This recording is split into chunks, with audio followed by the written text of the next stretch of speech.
All right. Good evening, everyone. Happy Wednesday. So it's always great to have you all here with us. I mean, we communicate so much during the week, whether via chat or office hours or online, but it's nice to have us all together in a synchronized session where we can share our pains, our trials, our tribulations, our successes as well, and support each other on this journey. Feel free to put your cameras on. We love seeing you. Hi, Brian. Hi, Isabel. I'm seeing you too with your cameras on, so hailing you guys out. But feel free to put your cameras on. Um, so this evening, as you all know, we are going to be covering your business and your revenue models. So we'll get into that in a sec. Um, what I'd like to do before we dive into presentations, and of course, we have a few of you who'll be doing some hot seat pitches in the second half of the session. In as much as we have a few new mentors, perhaps we could just quickly go around the table and each person could take a minute just to introduce themselves, share a little bit for the benefit of the cohort. I'm following my screen, so Emmanuel, you wanna go first? Hello, everyone. I'm Emmanuel Isaac. I currently lead Next 12, which is a venture studio. We take 12 days to mentor founders, in-depth mentorship. And after those 12 days, we invest in those founders. We're currently live in 35 countries. I like to introduce myself as an operator and not an investor. I usually take companies from 0 to 100. I've worked across 5 continents, 35 countries, multiple cultures. So I do have vast experience working in different regions. So that's a bit about me, and I'm happy to be here. Thank you so much, Emmanuel. Marco, would you like to go next?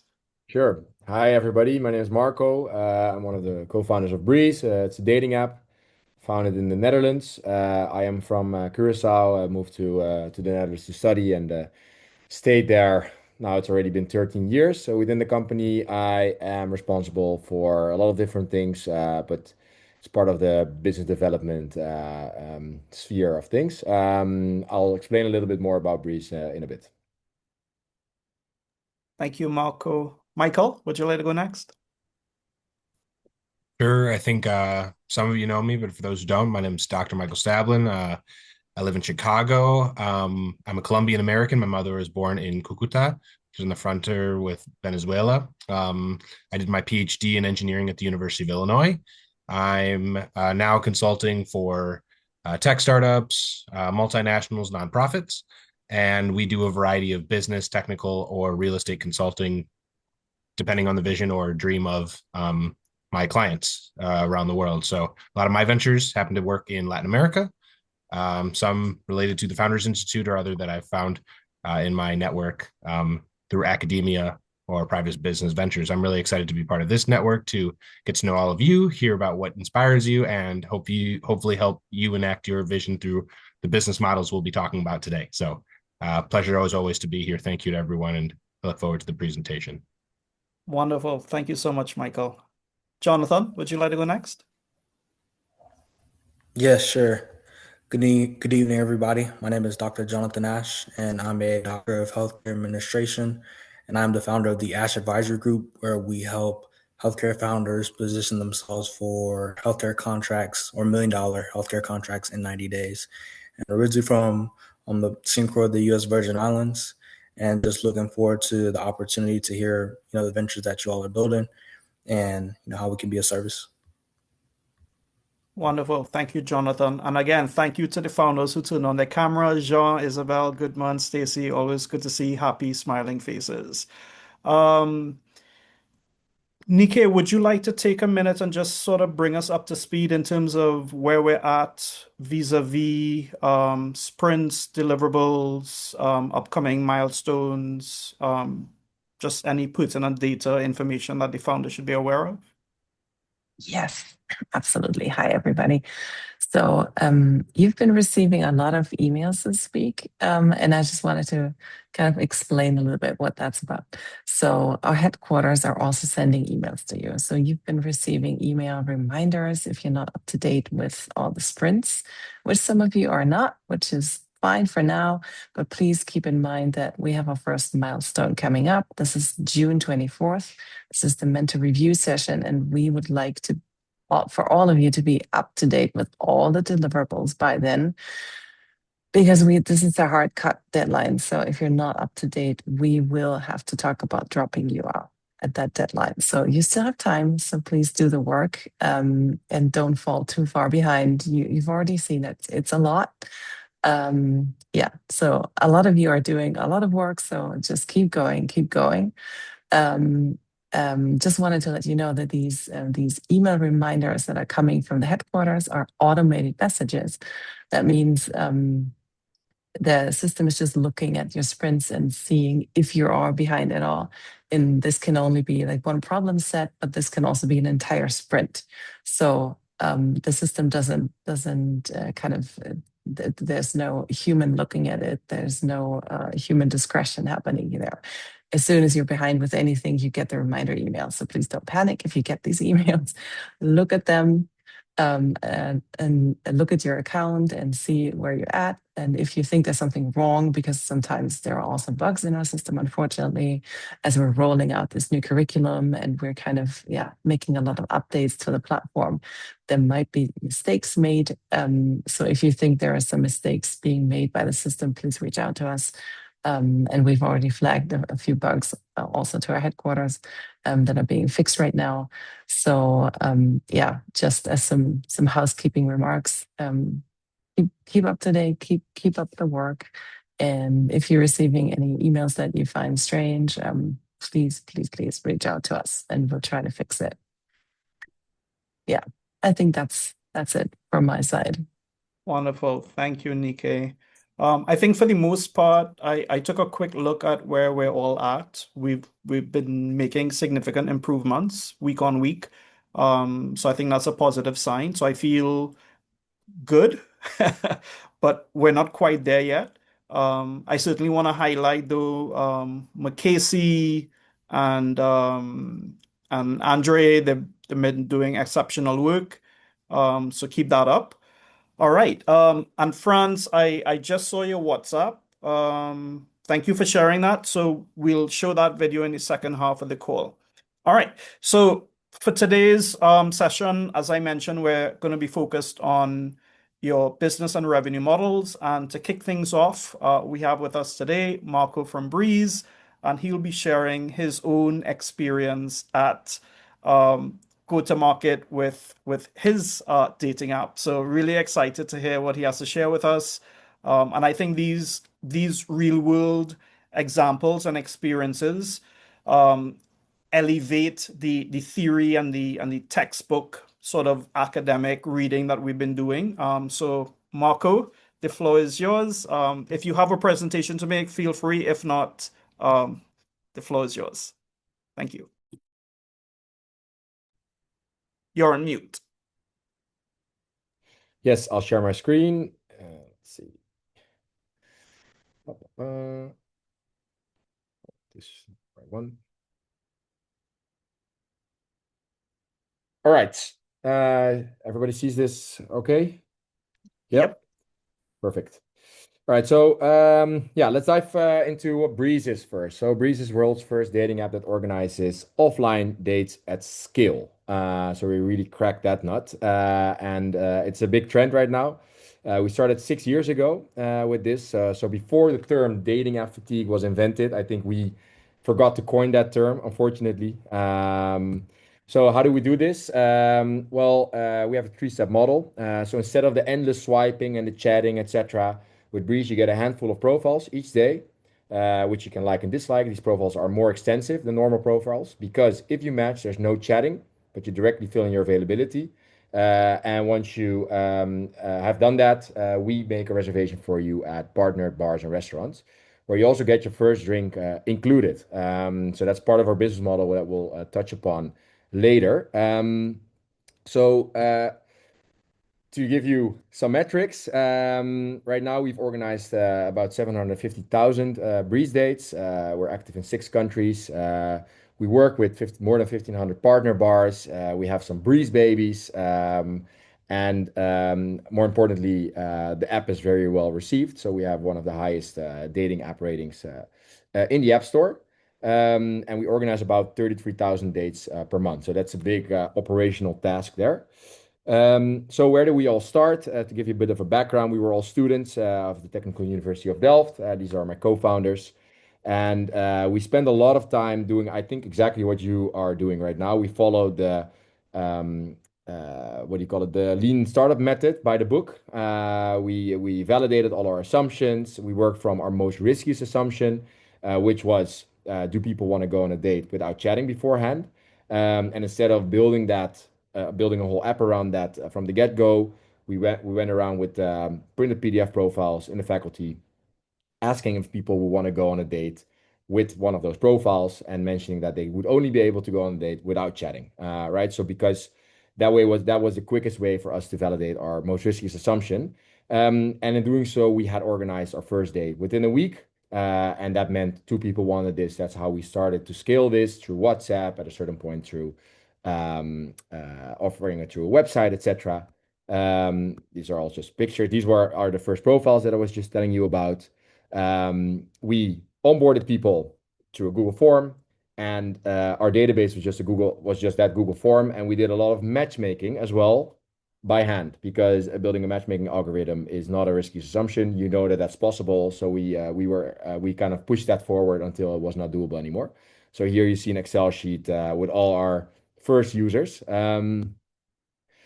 The day picker, also very MVP, where people, so this is in Dutch, but people would then just through WhatsApp tell us their availability. But the most important part, I think, for this meeting is our business model, right? So we figured that we organize dates, right? And we make reservations for them at partner venues. So we figured all these venues are going to pay us a lot of money for this, because that means new customers through their door. So we went around and we pitched this concept to about, I think, 20 or 30 venues in the city, and only one wanted to work with us. And that venue wanted to pay us €1.50 per couple, because that's what they were getting. That's what they were paying for the fork or something, for like a reservation system. So we figured, okay, that's not a lot of money, but let's take it because that's some money. But the funny thing is that I think by coincidence, we kept on sending kind of like tip messages afterwards, with an open payment link to our users. And the users could pay €1, €3, €5, whatever they want, whatever they kind of felt the value of our service was. And by coincidence, a lot of these users started to pay us, some probably because they just knew us and liked us. But others also probably because they saw some value in what the service was that we were offering. So, oh, sorry, this was what I just mentioned, right? So the venues had low willingness to pay, and the users had high willingness to pay, is what we discovered. So what if we flip the model? So on the venue side, we decided, okay, we still need some value from them. So what if they just give out a free drink? And on the user side, we let them pay for the date, right? And that has two added benefits, or a couple of added benefits. On the venue side, it means no money out of their pocket, because they just give a free drink, which they have already paid for.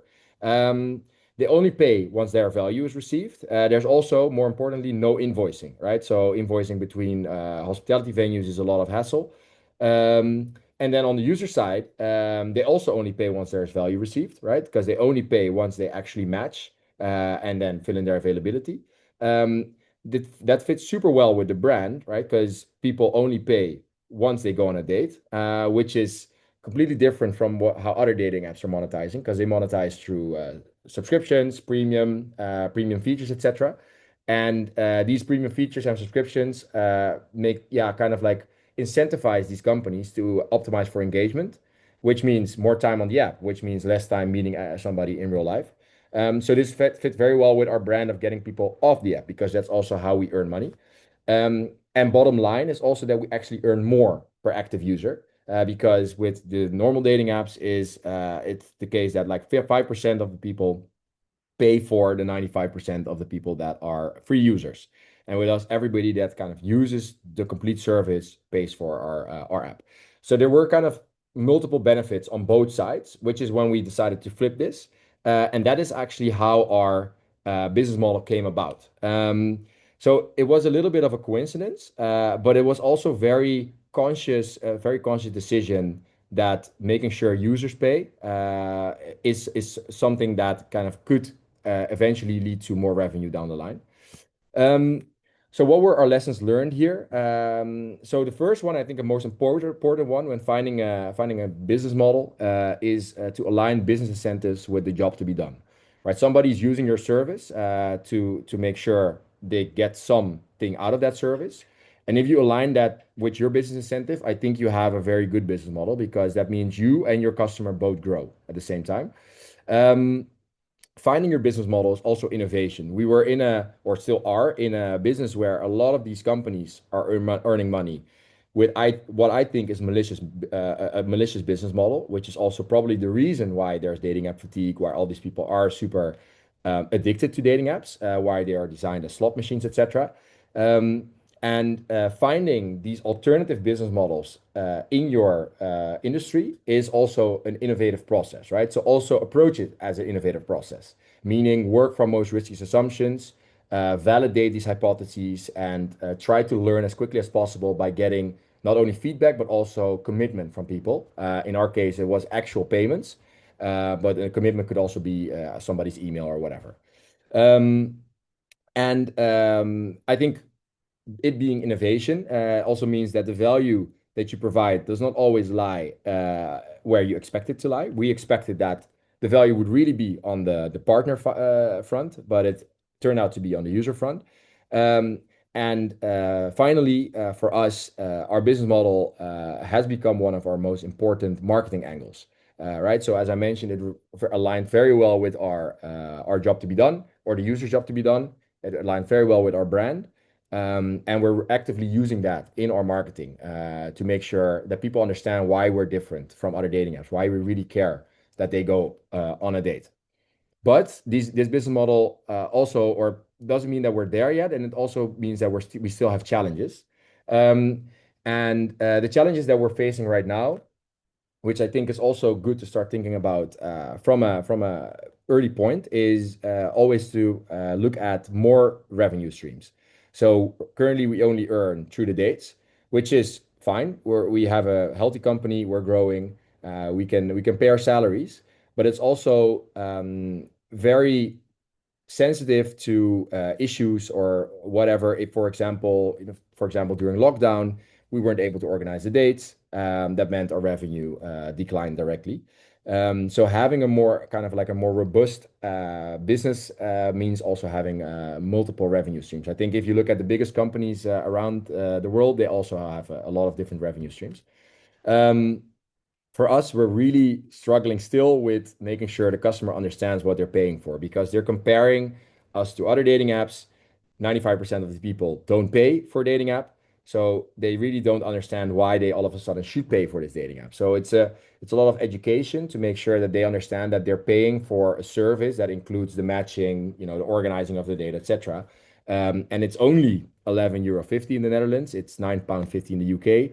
And that is the price you're paying for the potential love of your life, right? So essentially, it's quite cheap, I would say.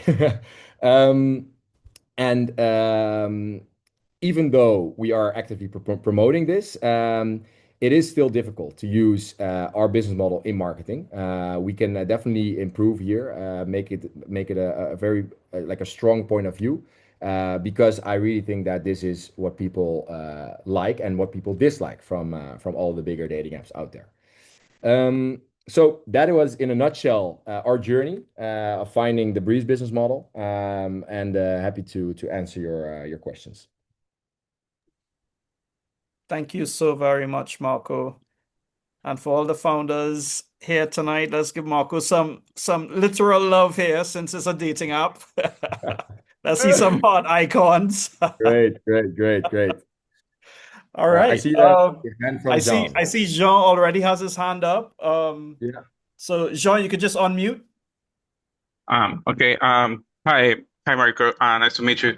Actually, I have a kind of similar problem with the model that I'm currently looking, and I think it's the same when we need to compare which value proposition we're gonna have to task first when we into the egg and chicken, right? So in your case, what was the point that let you know, like, okay, I know you have the revenue, sorry, the venues, the users, but what makes you focus on the user? What exactly do you saw that makes you uh, tackle them first, and also what's mainly because of it was easier for them, or maybe for you guys to try to get some commitment from them to actually pay for the service that you're offering, or was something else that you could enlighten me? Thank you. No, yeah, no, I think you almost answered the question yourself. It turned out to be easier on the user end to get some form of payment, right? So y- I think as I mentioned, you should approach these things as very small experiments. So it doesn't necessarily mean that you have to choose one over the other.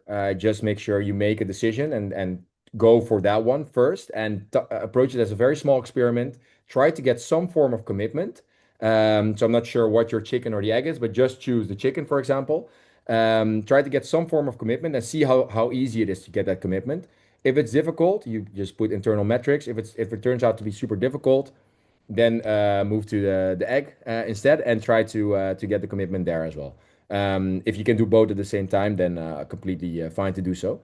Um, but that's how I would approach this. Clear hypotheses, testing, get commitment, and learning from that commitment. How easy to get them. Okay, perfect. Thank you. Thank you, Jean. Any other questions for Marco? Feel free to unmute or just raise your hand. Use the raise your hand feature.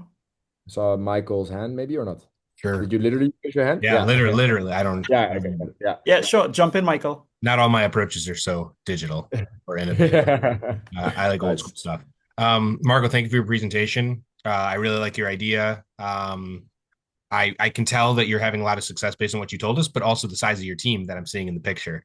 Yeah. It's cool to see that you've grown from what might have blossomed as an original idea to supporting a lot of people's lives. So I commend you on the success that you're Thank you. having. Thank you. I really liked how you told the story as it aligned with my scientific approach. There's a hypothesis, Yeah. there's a validation of that thought, or even the event that you don't learn something from that, let this be known to everyone. You learn something through failure, right? Yeah. That didn't Exactly. work. So is the alternative true? Okay, so if we don't get to charge the venues, then how do we charge the restaurants? I might ask if you're looking to diversify your revenues, how you guys have thought to engage in partnerships, perhaps. Maybe Yeah. there's particular locations that want to host these types of events, and there Yeah. can be types of gatherings or any. Well, I think I'm answering my own Yeah. question too, right? Yeah, Uh, I don't know, but it's a very relevant point, and that's exactly where we're at right now. So starting with one point is that every time I tell somebody about our business model on the partner end, right, where they pay for the service through that first drink, everybody's like, wait, that's so cheap, right? So I definitely think that there's more value that we can pull on the partner side, especially right now as we have scale. So maybe, in the beginning we didn't have any skill, but right now 33,000 dates, we can organize 100 dates at one venue every day, for example, right? So that's can have a big impact down the line. Not that we want to do this, but it's possible. And a way to capture that value is, for example, to organize events where we kind of it's clear what the actual value is. I think that's why a lot of partners are a little bit difficult to convince, is because they're kind of they're accepting dates and they don't know exactly how much people will spend.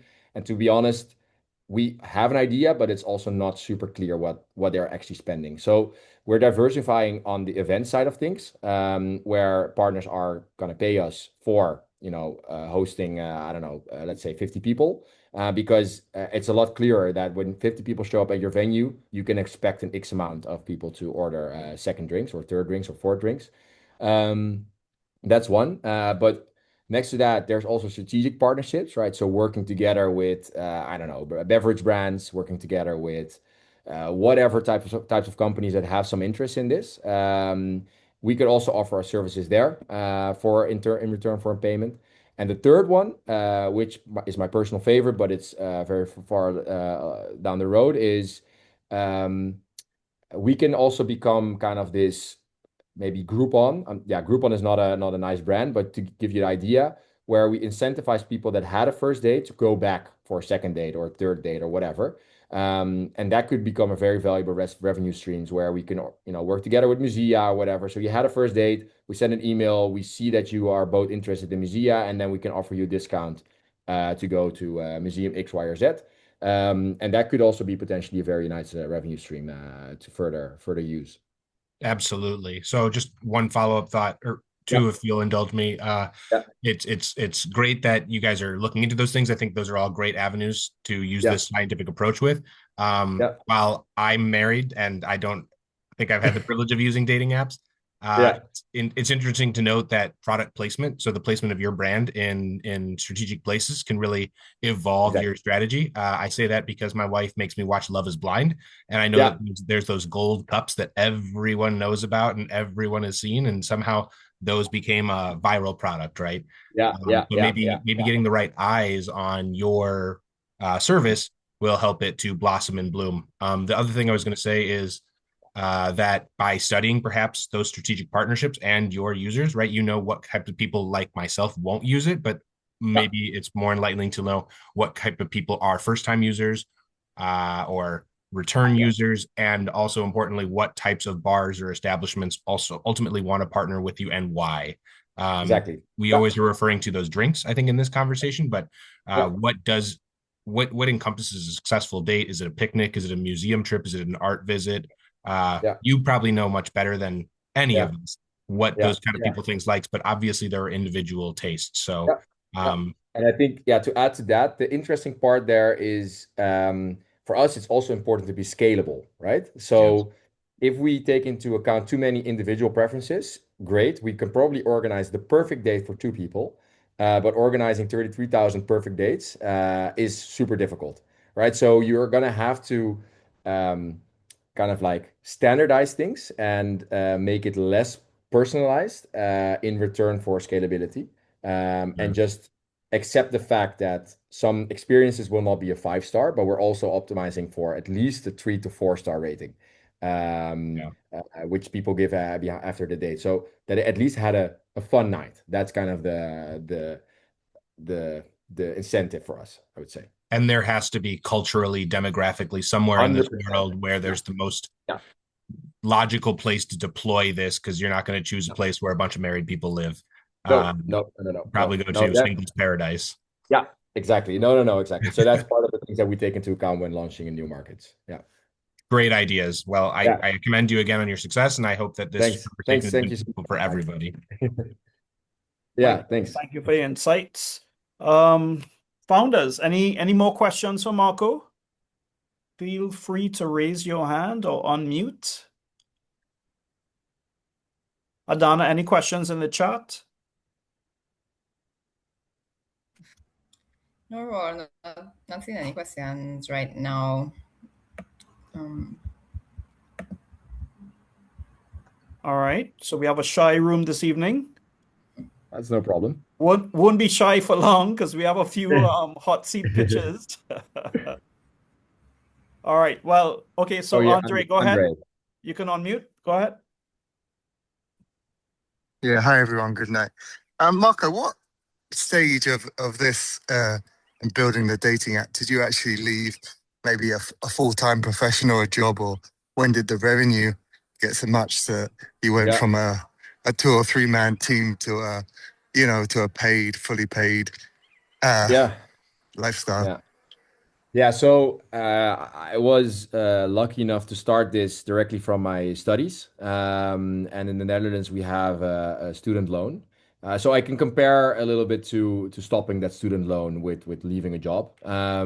So we had set internal benchmarks, which would be for us a proof point that Breeze would work.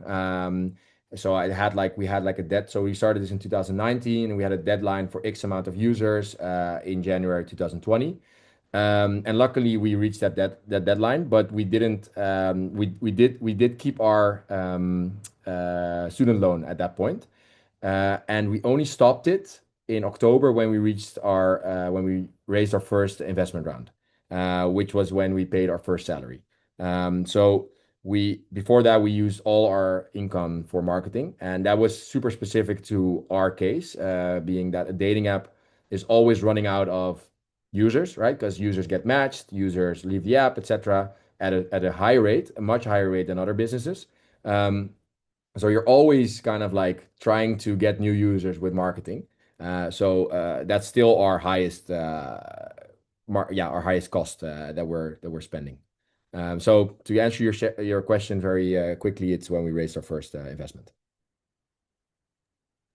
All right, that's great. And just one more, if you'll indulge me as well. Sure. Just so, like, running this, I'm in a little bit of a different position in the fact that I do have a corporate job and I'm trying to launch a software app right now, which is more technical than anything else. But even when you actually joined and founded your business and you actually got your first payment, and then now you're looking back for maybe the first 4 or 5 years, is it that you're getting enough sustainable cash flows, or you need to now diversify even with 33,000 customers, because obviously that changes, or is it that you actually need to develop new products to keep that cash flow going in the business? Yeah, no, it's definitely the latter. So we're definitely looking to diversify, and that's because the marketing costs are rising quicker than our revenue is, which is kind of what you're filling up. That gap is what you're filling with investments. And our goal this year is to become sustainable and growing, right? So we can become profitable by tomorrow by turning down our marketing costs. But that also means, as mentioned, a lot of users are leaving, etc., that our business is not growing anymore. So we want to get off this lifeline and make sure that we are growing sustainably with a lower marketing spend, which essentially means that our organic growth should be a lot higher. And when is organic growth higher? When your marketplace is higher, right? So we make use of network effects, and the bigger your network, the more valuable your network is.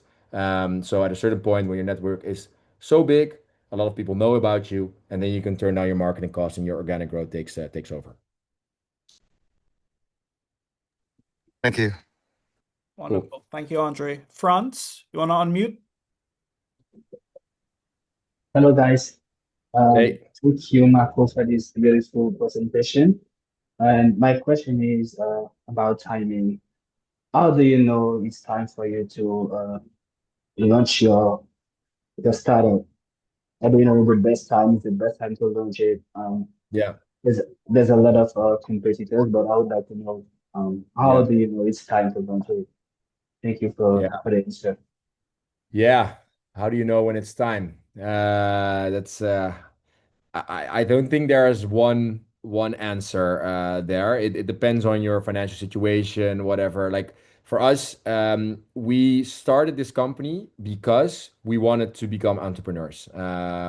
So for us, it was going to be time sooner or later. And again, we were lucky enough that we were students at that time. So there's always this dilemma, right? So either you start a company when you're a student, you don't have any experience, but in the Netherlands, you're lucky that you can have a benefit from a student loan. Your cost of living is super low. Like we were paying ourselves minimum wage for the first 2 years.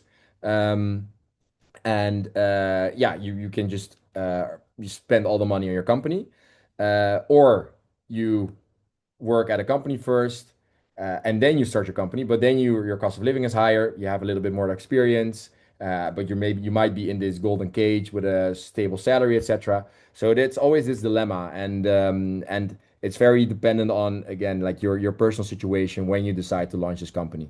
Um, does it answer your question a little bit, or? Yes, thank you so much. Happy for the answers. Okay, Great. great. Thank you, Franz. Anyone else?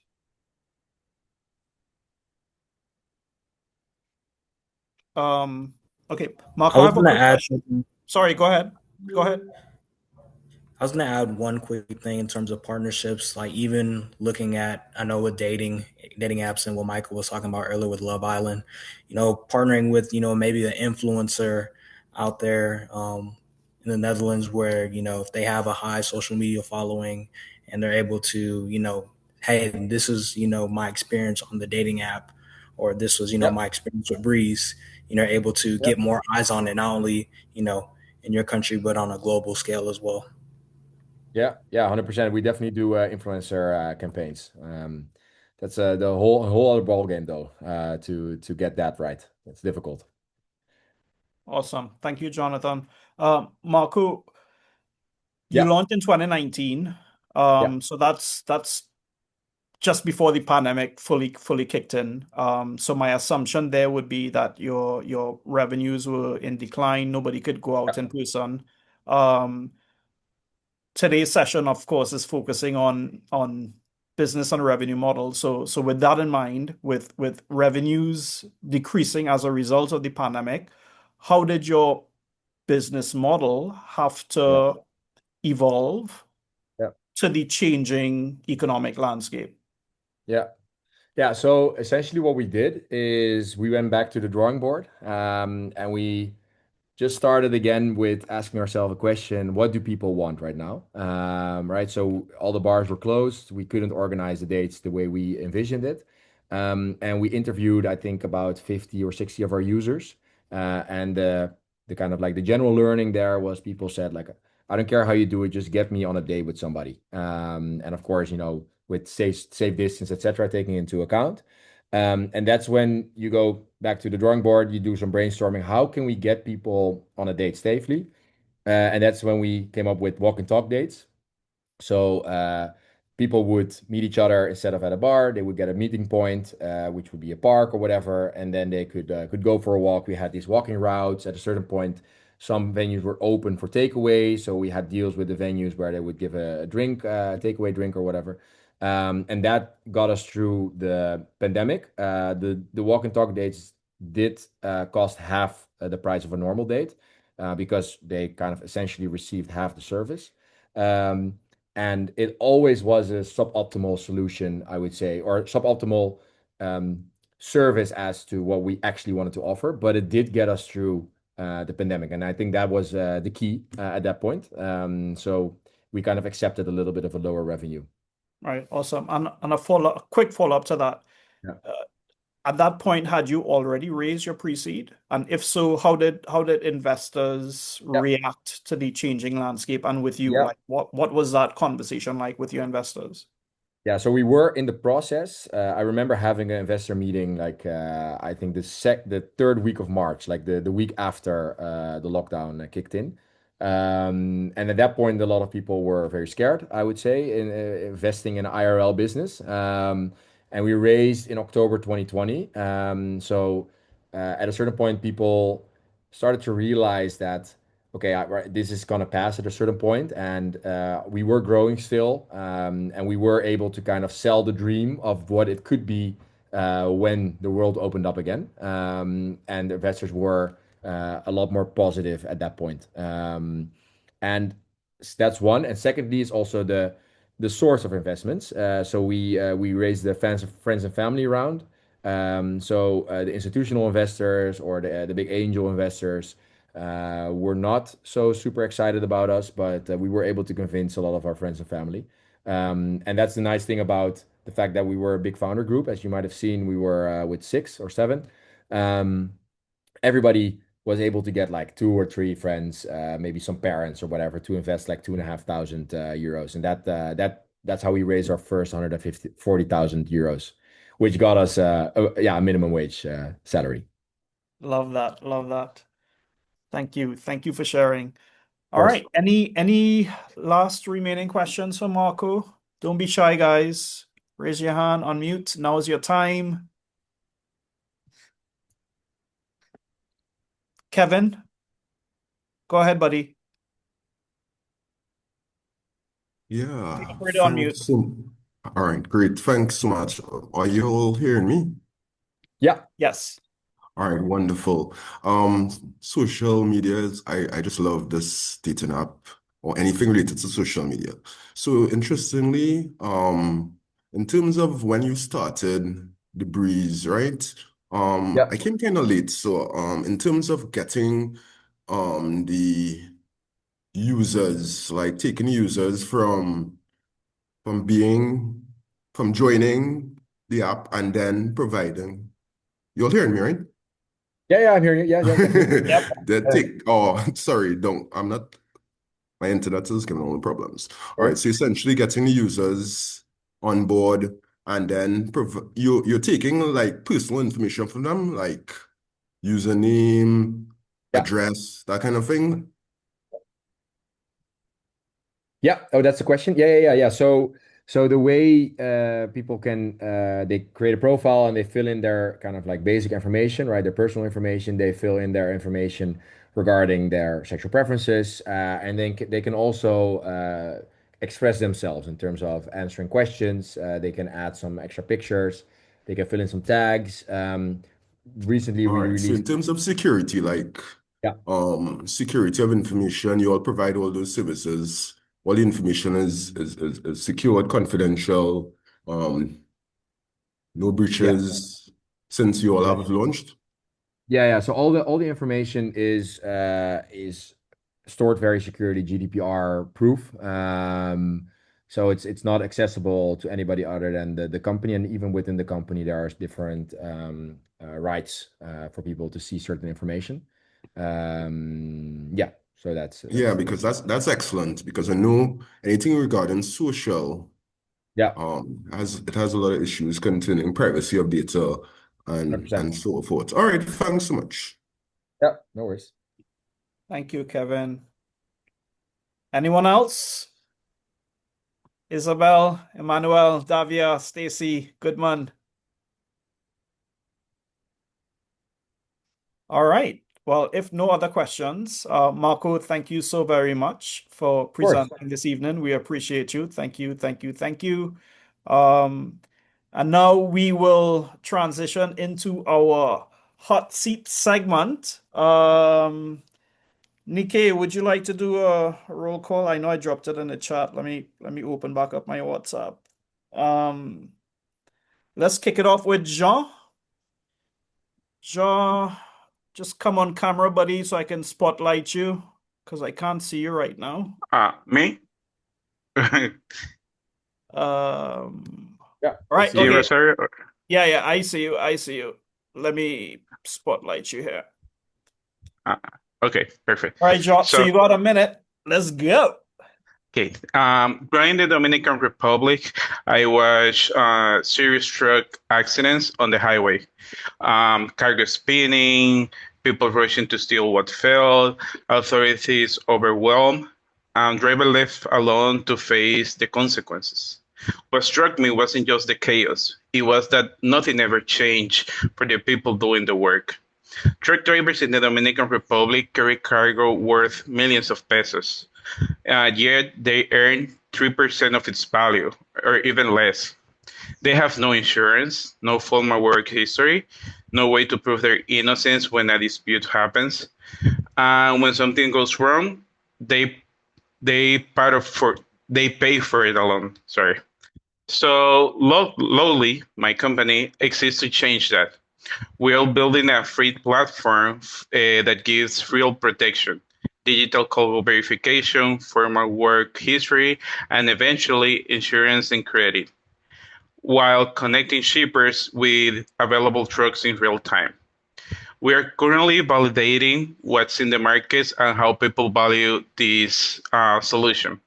And I'm here today to listen you guys' opinion and if you have seen anything similar before. That's all for me for now. Thank you, Jean. All right. So from our four mentors on the call, what we would love is for any live feedback that you'd like to share.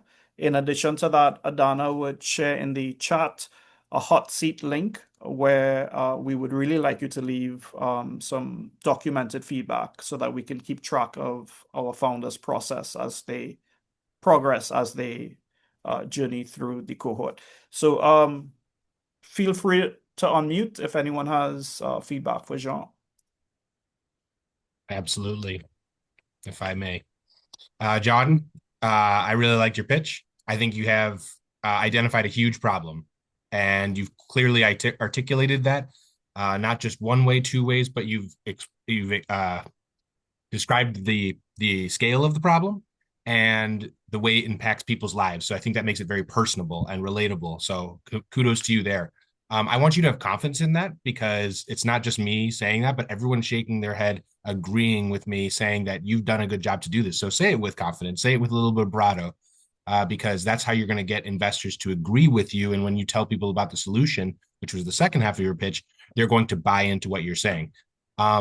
My besides commending you on what I think is an evolving solution, I want to know how you decided on those metrics or those things, those digital verifications that people can provide. I think that they should be culturally tailored, and I think that they should be reachable, attainable for the people that you're ultimately trying to service. My last question that you might answer altogether is who ultimately do you plan on deriving value from? Is it going to be the people providing the service, driving the materials around, or is it going to be paid for by the people that are having their materials shipped? I think this is something to the effect of what I asked Marco, but I'd love to hear your thoughts in all those regards.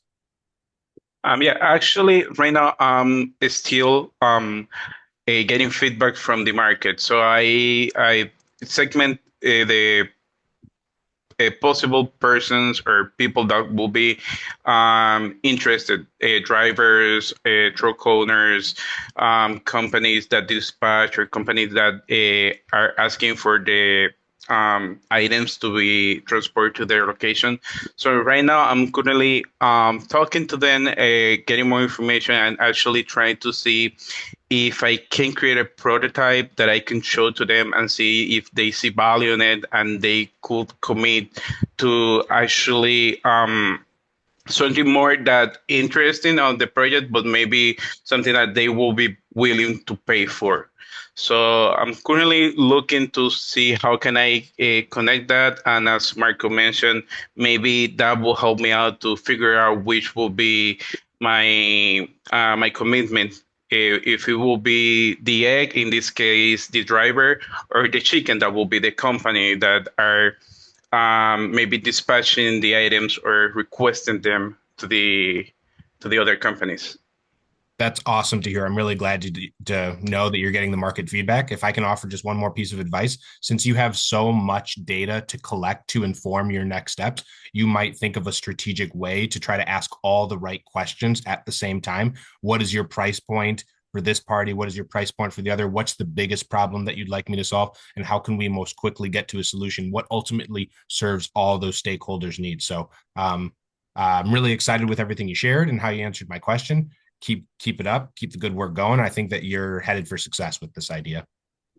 Okay, thank you. Thank you, Michael. Emmanuel, Marco, Jonathan. Yeah. I second Michael here. I think it's indeed not only an issue, I think, in the Dominican Republic, but also a lot of other countries. And also very happy to hear how you're approaching to validate the business models. I think that's also how we did this. I would urge you to try and keep the prototype very MVP-ish, right? I think you can probably get a lot of information already. Like right now, we have the luxury of building lovable apps and stuff like that, right? You probably can get a lot of feedback already with having a lovable app and an Excel sheet, for example. And Yeah, then just approach, I'm not sure if you have friends that are truck drivers or whatever, approach them and just pitch them the idea and ask them for payment, right? And do the yeah, same with companies. Um, I was thinking about a third party that might be interesting. I'm not entirely sure if it would be interesting, but maybe insure because it feels like you have insurance companies, right? And probably these truck drivers kind of fall between the cracks because they're too small or something like that.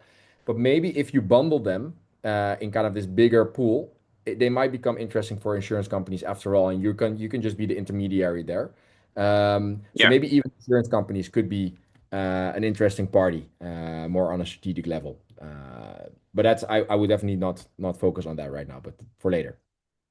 No, yeah, actually, I contemplated the insurance as a potential Yeah. business partnership, but I wanted to first have something that could me leverage for the negotiation. Because if I start to do it now, they maybe will try to sell me the same plans that I already offer. But if I have something, I have 20 drivers, I have 30 truck owners that are willing to pay for insurance cargo, for insurance for the driver, insurance for the truck. Maybe negotiate something that will help me to get another revenue stream, but also to help the insurance do some strategic partnership with them. No, 100% agree. Great approach. Great. Thank you, Thank you. Marco. Any other thoughts, Emmanuel, Jonathan? All right. I believe what I want to share with John is a lot of One quick thought founders. on my Sorry, Emmanuel already jumped in, so we'll go to you next, Jonathan. yeah, All right then. for Okay, sure. right. So what I just want to advise John on is you shouldn't get stuck in validation hell. Validation is good, but a lot of new founders get stuck in over strategizing and over validating. So what I'll advise is validate. As Marcus said, get a niche, validate with a few truck users or whatever, and just start building. You could revalidate, you could reiterate, but don't get stuck in, validation hell. And also don't get stuck in just building. You need to find the balance, right? And second thing I would do advise is when talking about your product, I need to feel the conviction in your voice. So I'm an investor and usually we want to invest in a sector. We already show interest, right? But we are much more convinced by the founder's conviction. So I need to feel, you need to infect me with your energy that you Yeah. believe this will definitely work. So Yeah. yeah, my feedback. Thank you, Manuel. That's actually the pitching is one of my majorly concerns right now, because I get nervous when I need to talk with people that I don't know. But that's the idea of being here. So hopefully I get more confident in this. Thank you. Yeah, definitely. That's the whole purpose. These pitch practices will certainly help. But still, kudos to you, Jean, because you're pitching in a second language. I mean, your first language is Spanish. So I commend you for doing that regardless. Jonathan? Yes, I'd just like to echo what the other mentor said. And to your point about pitching, one thing that I like to keep in mind when it comes to pitching or public speaking is that people want to see you do well. They want to see you, have the conviction and the confidence. So that always helps, when I've seen that with founders where they have that conviction and confidence. And then also as well, they don't know if you mess up or if you left out a certain part. So they're fully relying on you to, relay the product and what you have to say. So with that, that gives you more confidence in, okay, I know I can move forward and, add in this, layer or add in this part. And then last thing I'll say, is more so further down the line, in terms of validation and things like that. But also just keep in mind any risk that can be involved from like a legal perspective. When you talk about drivers and insurance companies and things like that, and data, especially in the Dominican Republic and different parts of the Caribbean, just keeping in mind any legal things that you have to, be knowledgeable about in the industry. Yeah, totally. Thank you, Jonathan. Great. Thank you, Jonathan. All right, Jean. Everyone in the cohort, give Jean a little round of applause. Thank you for stepping up to the plate. Thank you. All right, so let me just remove you from the spotlight. Up next, we have Giselle. Giselle, can you turn on your camera so I can find you? Okay, I see you. I see you. All right, let me add you to the spotlight. Hey, Giselle. All right, you got the floor. You Hey. got a minute. Okay, great. Everyone knows sugar is sweet.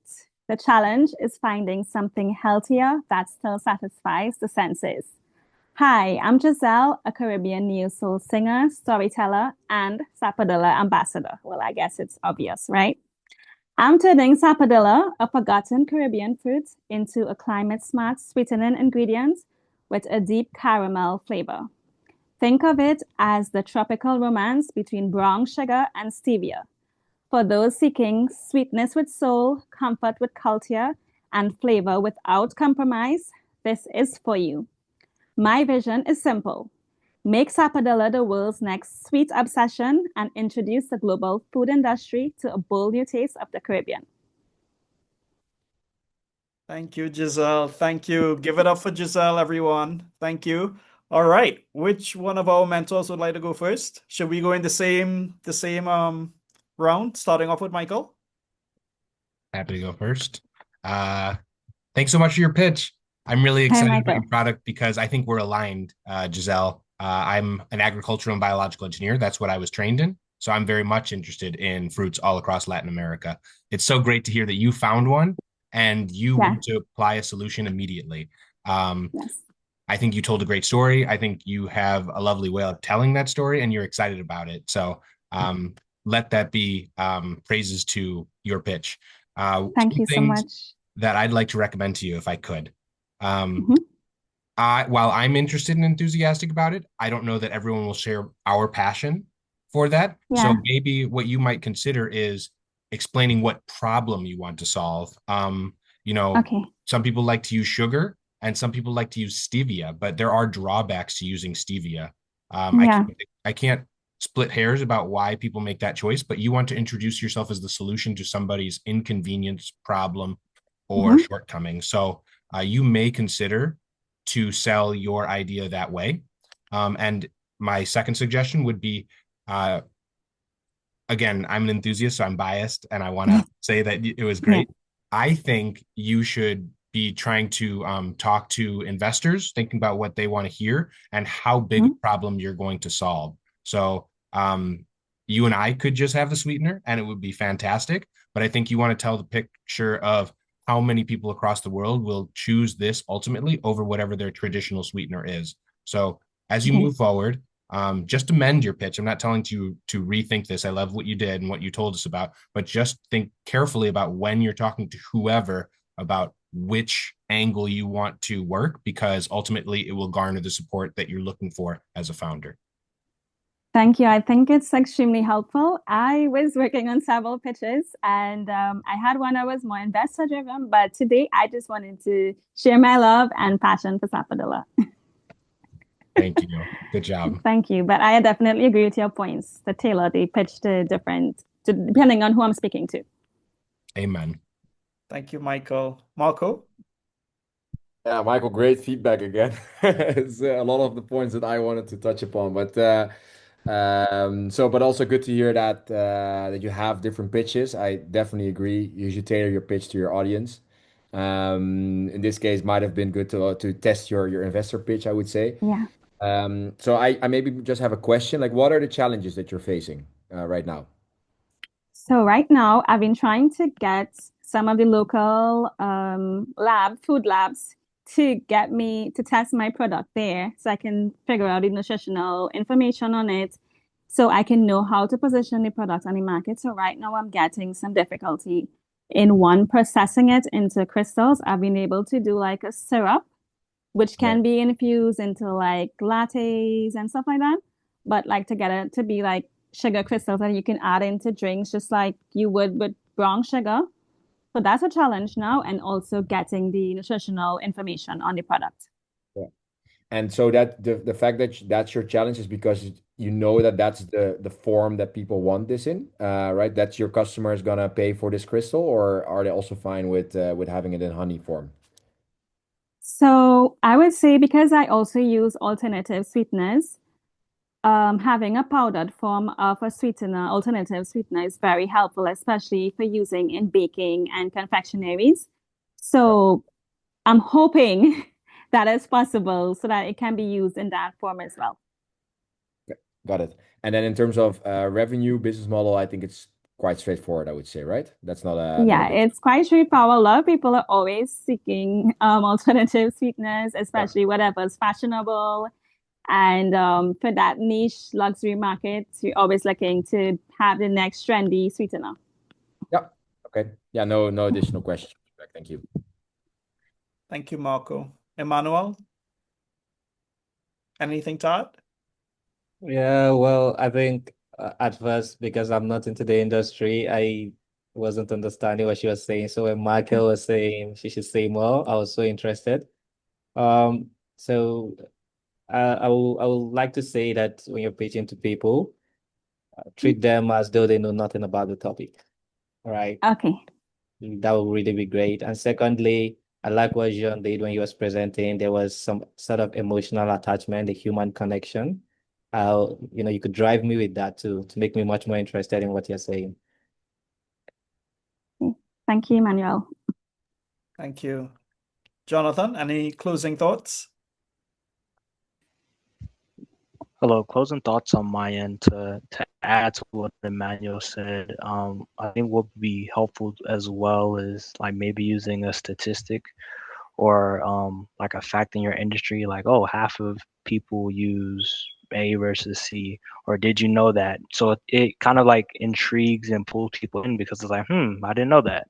So then that way, then you say hi, and then you start off with your pitch. So that's just one piece of advice I would give because um like Emmanuel, I wasn't as well versed in the industry, but learning more about it would give a lot more background and context before jumping into the pitch or even during the pitch. Okay, I definitely take that into consideration in my future pitch. Thank you. Thank you, Jonathan. And Giselle, are you already in touch with Kariri locally?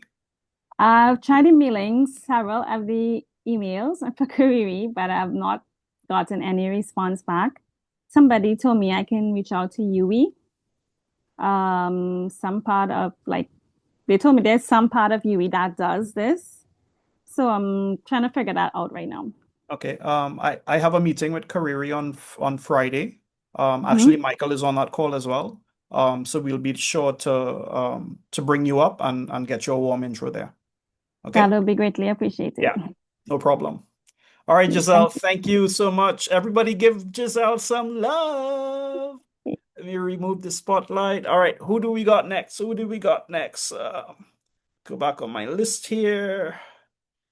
Kevin, Raphael. Where did you disappear to? Come back. Oh, I see you. All right. Let me. Hi, good night, everyone. All right, Kevin, you got a minute. Make it All right. work. What happens in university should stay in university. All right. University Connect is a private student-only social networking platform designed exclusively for university and college students. It is structured to help students combat isolation, build networks, find study partners, and connect with their peers based on shared courses, interests, and societies. Activity in University Connect is private to students, shielding them from outsiders, basically. University Connect was created because too many university students feel isolated, disconnected, overwhelmed, despite being surrounded by thousands of peers. Many students struggle to make meaningful friendships, find study partners, or build professional networks, especially when attending large universities, campuses, or studying remotely. Since the pandemic, a lot of courses are remote. Existing social media platforms are public and often focus on entertainment rather than helping students form genuine academic connections. University Connect provides a private student-only community where students can feel safely meet classmates and develop friendships. So, what happens when University Connect stays as you connect? That's my presentation. Thank you. Thank you, Kevin. I like that closing line. Michael, you want to kick things off? I don't want to take anyone else's ideas. Kevin, I appreciate your cause and I appreciate you being here, selling your idea. I'm gonna tell you that I spent a lot of years in academia and I've found both pre-pandemic ways to connect with my peers, the person I was sitting next to, both in the classroom, out of the classroom, or even on Zoom, ways to interact with my peers. But I tend to be an extroverted person. So when I hear you say that there are people that are lacking connection, it's not that I disagree. It's just that I believe that that problem may be more evident outside of university settings. So my suggestion to you, in truth, is that you perhaps want to go down this line of connecting people, because I think that's a strong message and cause that people definitely want to agree with. But I might question whether university, classroom, and academic settings are the place where people are truly lacking. Marco might again agree with me in that people long for love. And so that's where they bridge the gap. I think people in different geographies and cultures and across languages have challenges. So those might prove to be bigger problems where your efforts and your solution can have a bigger impact. I just don't know without perhaps more statistics, like Jonathan said, or evidence to refute my personal beliefs. And remember, this is not to put you down. This is just to say that you'd have to convince me more where the connections aren't made, because that's not my personal experience, and we're worlds apart in more than one way. So uh, don't feel the need to answer that question to me directly, but think deeply about um, where your inspiration is coming from, and ultimately realize you might be able to solve a bigger challenge or problem in the world if you refocus your thinking. I totally agree with you to a certain extent. Um, what happened, right? During the pandemic, obviously we all went to university, we all went high school, went university. In the Caribbean, interaction with each other comes like natural. But a lot of universities since the pandemic have gone totally remote. Some people, sometimes you have classes with people and you never see them. You never interact with them. Before the pandemic, I went to literally about 3 or 4 universities. And basically, yes, I had a great time in University of West Indies because I'm from Trinidad and Tobago.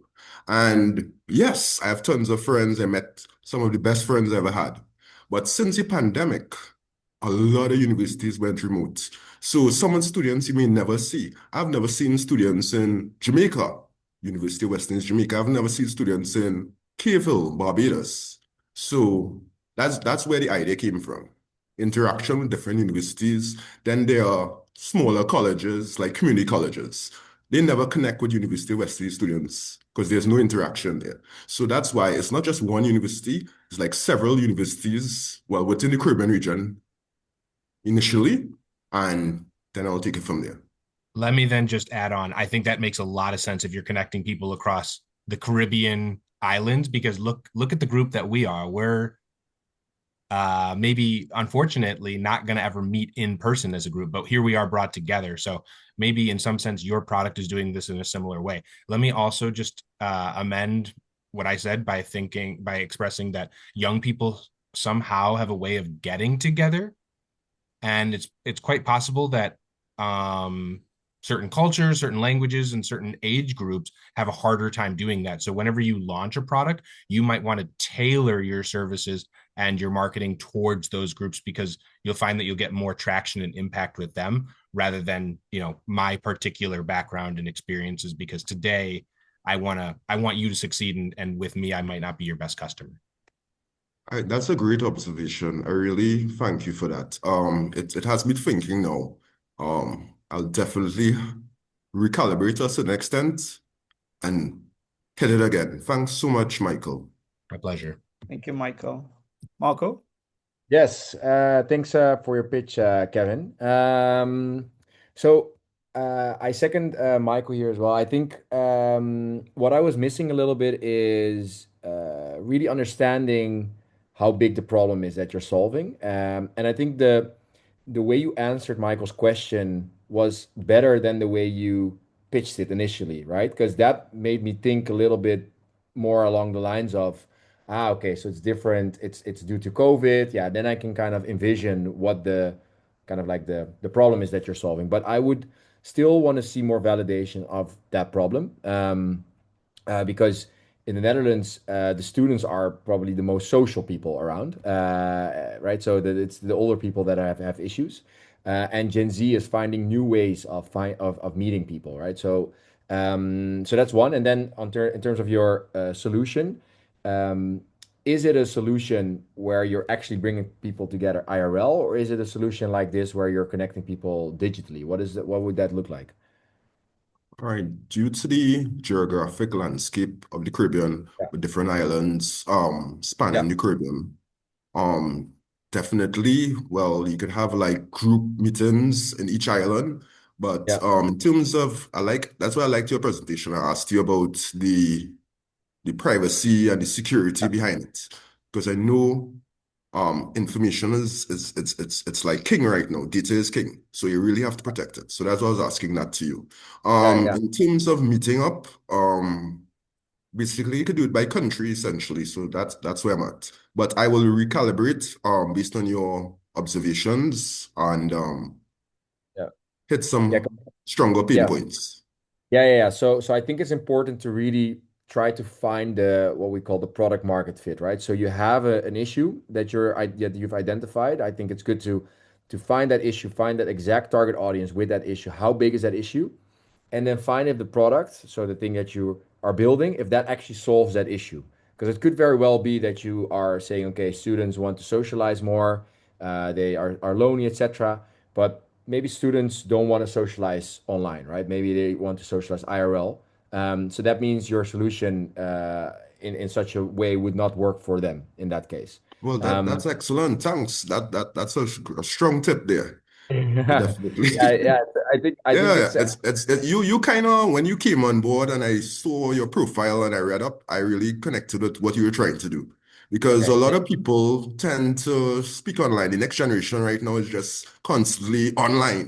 I haven't seen Yeah, friends 20 some years ago, haven't exactly. met them, right? So Yeah, in real exactly. life, So try to IRL, I think that's a tip. Thanks so much. Yeah, I think that's just the big trend that you need to hop on, and also do a lot of research because there are tons of companies working on this trend right now. You have Time Left, you have all Meetup, you have all these different kind of platforms that are about IRL meetings, and they kind of probably solve the same issue that you're solving. But I think your USP can be that you specifically focus on a certain demographic with a Yeah. specific issue, and I think that is where you're gonna probably differentiate. Yeah, I would love to talk to you about that IRL and how you're able to actually launch that from startup to where you're at right now. Because definitely, I know this will be a huge undertaking, basically, to develop a social media app, and it will take a lot of money and a lot of development costs and stuff. All right, thanks Yeah, so much, sure. Marco. Yeah, you can send me a message and we can talk. Thanks. Thank you, Marco. Emmanuel? All right. I'm just gonna start by, complimenting him a bit. I like the tonation of his voice, right? I love it speaks confidence. I love that. Um, Secondly, I love the fact that, he's not agreeable, but like he's coachable but not agreeable. He's a sign of a founder that is, someone that you could invest in. When Michael was, advising him, he was able to say, "Oh no, this is not what I'm doing. This is actually what I'm doing." Right? He wasn't just quiet. So I love that. Um, but I didn't hear any mention of, path to profitability, no mention of, revenue, how is it gonna make money. A lot of us, I'm someone that I'm an impact person. I love being involved in impact, but we're building companies to make money, but I didn't hear anything about that. So you just need to take Yeah. note of that, Peyton. Yeah, definitely, Manuel. That's the real deal here. So basically, in terms of revenue generation and revenue model behind this, it's just like basically advertisements, companies advertising jobs, companies want to reach students like bookstores, different student focused companies essentially. Um you could have also premium subscription for companies to join a monthly subscription, yearly subscriptions. Companies want to do ads on the platform. So there's a variety of different things. All right. It's not just for interactions, but it has a lot of it's an advertisement-based platform as the revenue model, essentially, and subscription-based um revenue generation. But thanks And for that observation. and you believe your obtainable market is big enough for you to make good profit out of it because you're just targeting students. Oh yeah, students essentially. Can you repeat that? Sorry.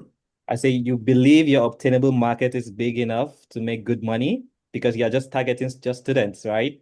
Yeah, I know. And I I remember believe student. companies that will come for advertisement will be companies that are targeting students. So do you I think that's just understand. enough to make good revenue? I definitely understand you saying because when you're in university, you have budgets, right? So I understand where you're coming from. But in terms of mass um subscription or um basically users coming on board, having a volume will also encourage investment and encourage advertisers to come on board. So essentially, it's more like developing like a tool nucleus of an environment where people or companies will be interested in investing. But I definitely take your point, Emmanuel, and I'll definitely think about that. All right then. Thank you, Emmanuel. Jonathan, Thank sorry you. for always leaving you for last, buddy. No worries, all. Um, Thank you for your pitch, Kevin. I do want to start with the compliment of I love the punchline at the beginning and the end, as it all said. It just grabs your attention, everybody's attention for the most part, and also the energy because I can tell just from how you're speaking about it that there's a high level of passion that you do have for it. And to add to what Michael talked about a little bit earlier in terms of the scientific approach, I think you're more so at that like hypothesis stage of like, why is this a problem? And when you look at, why is this loneliness, pattern we're seeing across islands? Is it specific to just one island? Is it specific to just Trinidad and Tobago? Is it specific to Jamaica? Is it across the board? Because then, as the other mentors have said, if it's a problem across the board, then you could target a greater market than just one particular island or one particular university. And then also, I will say if you're continue down the path of in real life meetups potentially of like a once annual yearly island meetup where you have students from Trinidad and Jamaica and from Puerto Rico and all coming to a central location as something to garner the attention. But those are my thoughts. Yeah, excellent observations, Jonathan. That's really good. Thanks so much. I agree to you totally. I really have to find my core and really drill down to exactly what Emmanuel said in terms of revenue generation and what you're saying in terms of how do I structure the platform. All right. So thanks so much, Jonathan. Thank you. Can I You're welcome. close this with a fun saying? It says, "Go niche, go big, or go home." Right. So I think in your case, it makes sense to go niche and really find your niche, where the group that Yeah, you're solving. definitely. I had a combination of different ideas in terms of like in the educational field, in terms of tutoring, but I thought this, since it's the Caribbean I'm starting with, that I needed to create a platform for the Caribbean that have a variety of different services that will generate revenue. But I'll Yep. definitely take the entire team's advice and I'll definitely find my core. Thanks so much. Of course. Thank you, And just guys. to add to Everybody, give it up for Kevin. Marco. Thank you. All right. I believe Stacy is up next. Stacy, where are you? All right. Okay, I see you. I see you, Stacy. Is it possible for me to ask a question? Who is this? This Oh, is Romario. Romario Thomas. Yes, please. Yes, go ahead. Like I'm trying to learn from everybody right now, and um I'm trying to align with the mentors because I got you guys have the expertise. Marco mentioned that in this he would recommend that Kevin goes niche. But in listening to his presentation, I was like, why is he limiting his time to just students where everybody wants connection? Why are you limiting it to students when different church groups from different areas want to meet together and have different activities, different niche hobbies like surfers in the Caribbean. Like those niche groups want somewhere where they can find like-minded people to get productive activity together. So I would actually go the opposite of niche with this idea. But I was trying to get what was Marco's thought point behind going niche with this idea, especially with the monetization for just advertising, really. I guess the bigger the market, the better you would be. And Yep. I'm trying to understand, why I would choose niche or big in this one. Yeah, so I can answer that. So the reason I went for that option now is By going niche doesn't necessarily mean that you have to stay that niche forever, right? But it just makes it easier to tailor your solution to a specific target audience instead of spreading yourself too thin. And especially in this market of the IRL space, where there are like a gazillion solutions already trying to solve a lot of these problems for all of these groups.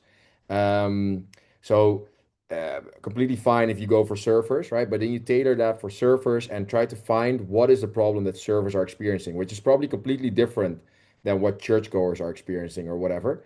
Probably the same kind of, the main problem foundation is the same, but how are they experiencing that problem? And what is the solution that you're building for them?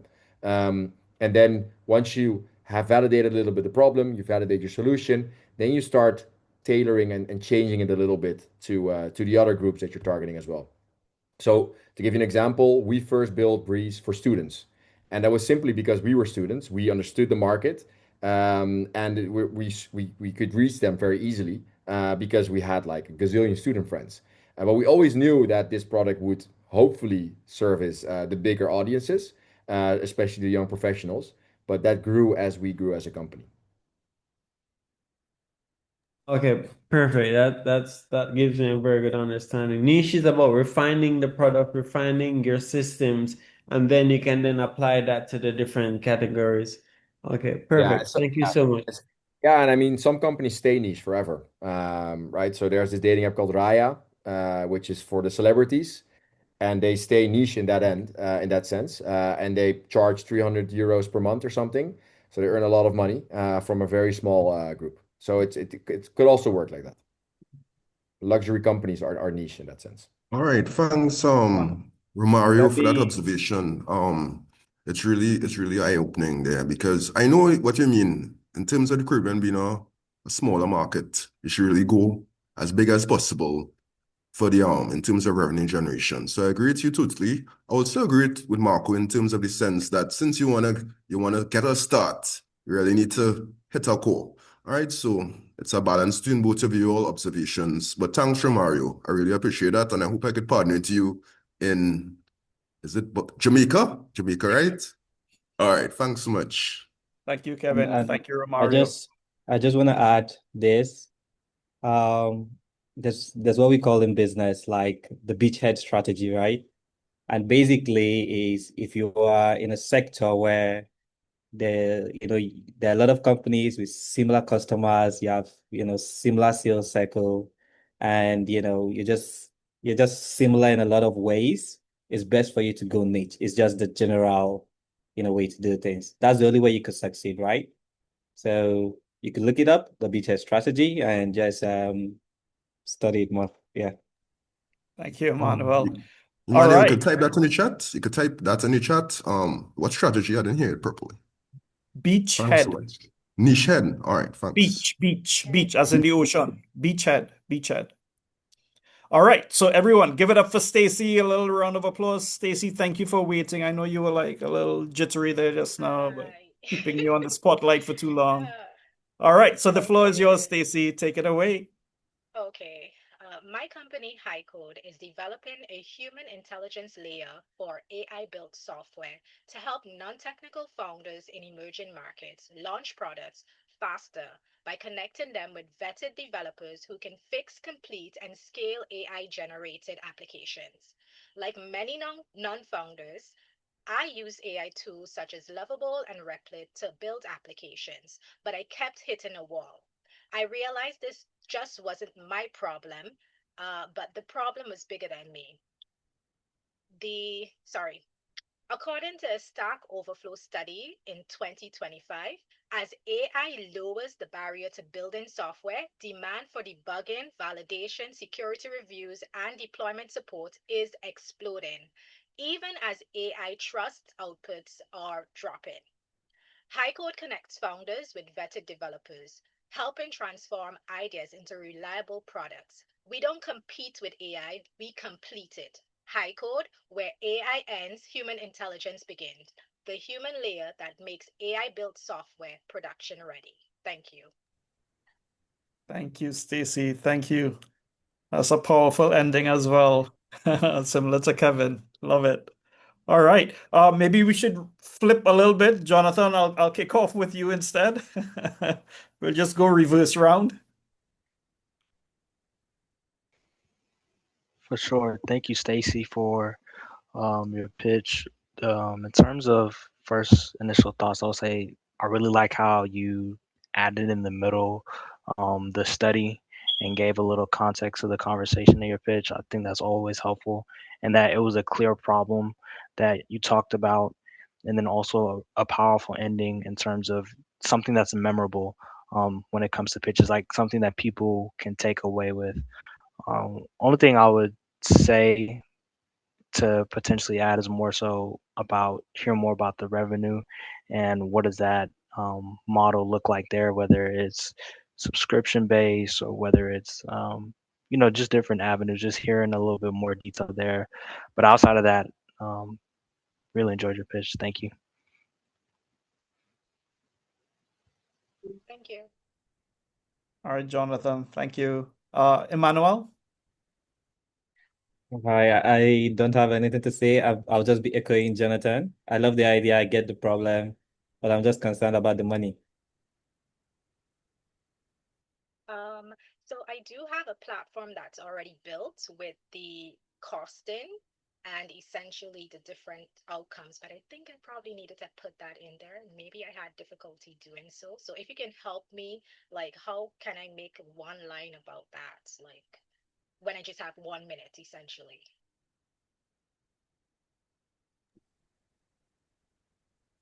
Was it a I question think for that's a Emmanuel? question. Sorry, Yeah. Oh, Marco, sorry. Emmanuel. Yeah. Sorry, it's a question.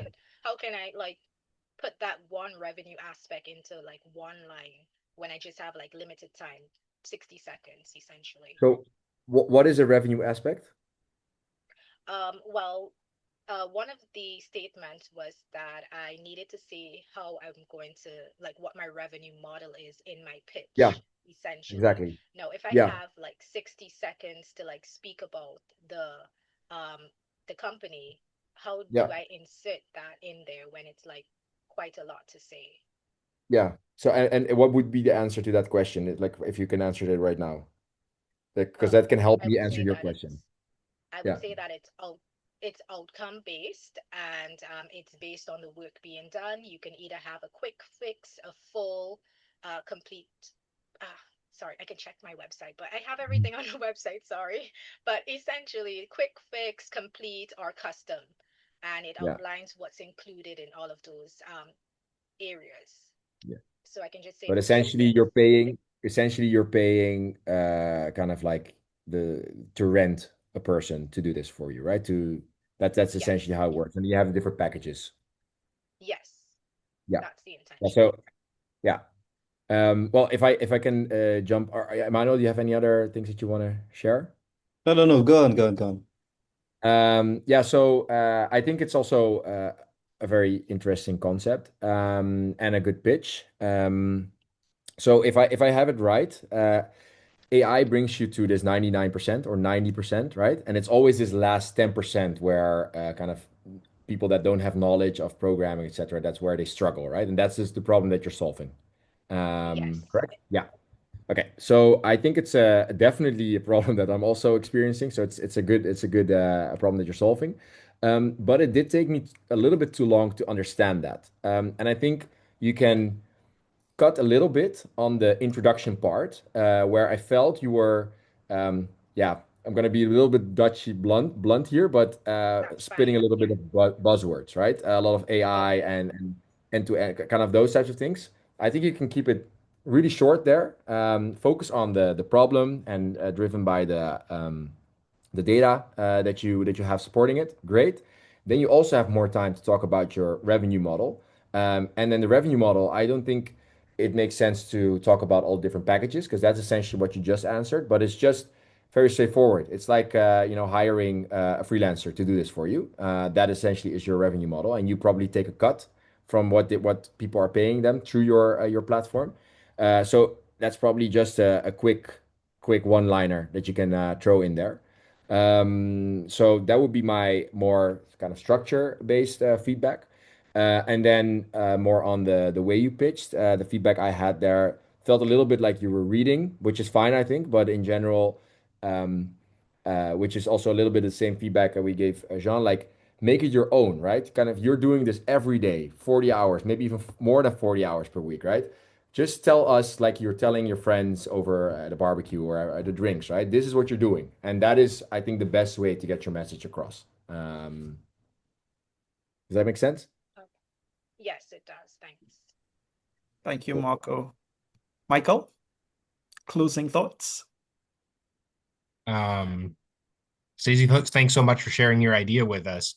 I took some notes here just to make sure I don't repeat too much. I want you to get the most of this. I thought you were well rehearsed and I thought you were smooth talking. It may be true that you were reading off of it, but you made a concerted effort to not not be reading, but to engage us. So that's really good. You'll make a better practice out of it. And to Marco's point, we want you to be emphatic. We want you to be powerful and passionate about your idea. So I think that will come with time, repeating and refining your pitch. That's the good things. I just wanted to help you by offering a few thoughts here. It's possible that I'm not well versed in AI and these topics aren't my field of expertise, but this industry for me, the reason I don't lean into it too much is because it moves so fast. So I like that you cited a statistic, but I think you said that the Stack Overflow study was from 2020. By my measure, that's going to be years behind what the most forward thinking people are doing. So if you decide to use a statistic, I might choose not to overwhelm anybody by saying everyone needs AI. But like we talked about so much before, find a niche and find a citable study that's going to serve you in best talking to your audience, whoever they may be. Understanding better through this kind of smaller discussion we had.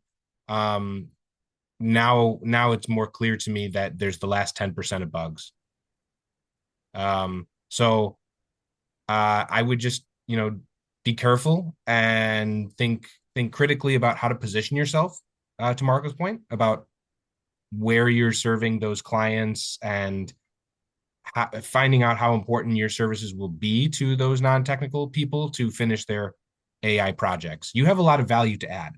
Let it be known. There are a lot of people that will benefit from the service. I might not be one of your customers, but what I'm telling you is that think critically about what they need and what those problems are, vocalizing them, and then finding exactly how much you think or they think your services are worth to them. I think 2 weeks ago, my last point here, we talked about, I think it was the other presenter who followed me, Sean, who talked about being the something of something. It was like being the Airbnb of your industry. So I thought he made an excellent point here. And perhaps you want to use an analogy to position yourself well here, because I think that really clearly and concisely articulates what service you're providing and how you're doing it. Again, I don't have that analogy for you here. Maybe my peers can offer that to you, but I don't know what analogy you would be. You're the this a nice way to put it would be you're the specialist who fill in the last remaining tasks of an unfinished project, verbatim, right? But just say it more crisply and with more detail than I did, and I think that'll be something that really improves your pitch. Good job, and I can't wait to see what more you have to offer us. Okay, thank you. Just to clarify, the study was from 2025. Okay, good. Maybe I made a mistake. That's good. I think there's a volume issue for me because it's coming through quietly for me. So yeah, same here. It's probably the headphones. Oh yes, maybe. I do apologize for that. Don't let that be a mistake in the future, because it's just an opportunity for people to hear you better forever. You could do a sound test at the very beginning if you so choose. But if you want people to hear you, then you want to make yourself loud. And I regret that I wasn't able to hear you as well. And I made the mistake of critiquing that point. Oh, I do apologize for my I think sometimes I hear myself louder than I actually am. So I think that's probably what's going on right now. So thank you so much for that information. I'll be sure next time to either enunciate or not use my headphones at all. We're happy to help in any way. Okay, thank you. All right, awesome. Thank you, Michael. Thank you, Stacy. Everybody give it up for Stacy. Let's see some emoji love. All right, so we got McCasey up next. Let me just remove the spotlight. McCasey, I just saw you and you disappeared. Where did you go, buddy? All right, okay, I see you. I see you now. All right, McCasey, the floor is yours. Take it over. All right, great. Let's go. 33 Ds. 33 days. That's how much, on average, a person in Trinidad and Tobago spends in traffic congestion, stuck in traffic on their way to work. 33 days. And the crazy thing about it is that once we then get into our city centers for work, guess what? We're looking for a spot. We can't find one. We're spinning around. So there's gas wastage, there is congestion, there's CO2 emissions, there's frustration. And the crazy thing about it is that there are actually car park spots in Port of Spain. The problem is most individuals have no idea where those those car park spots are. And that leads to not only that frustration with individuals there, we have issues with illegal parking, we have issues with towing, and it just makes things really terrible. And you're wondering, what can I do at that time if I was able to deal with that problem and that issue? And that's what parking technology really is. We are a smart parking solution that identifies car park spots in Port of Spain, allows you to reserve and pay for that particular spot.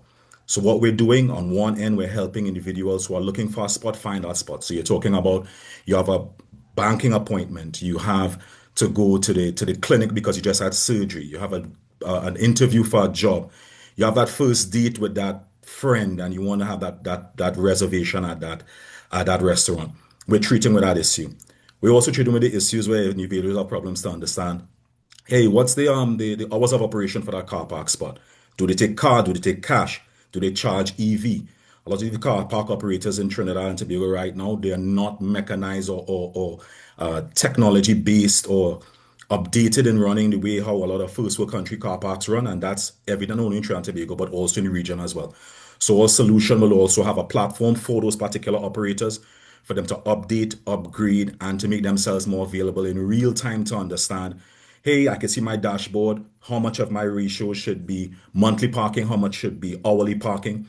We'll also be providing real-time information for the merchants associations so they could put data to know when individuals want to go ahead and shop, and provide a lot of information as well as it relates to city parking as well. So the entire solution is one that brings all of these actors together to cut down. It wouldn't be 33 days, but it could maybe be 31 or 32 based on parking.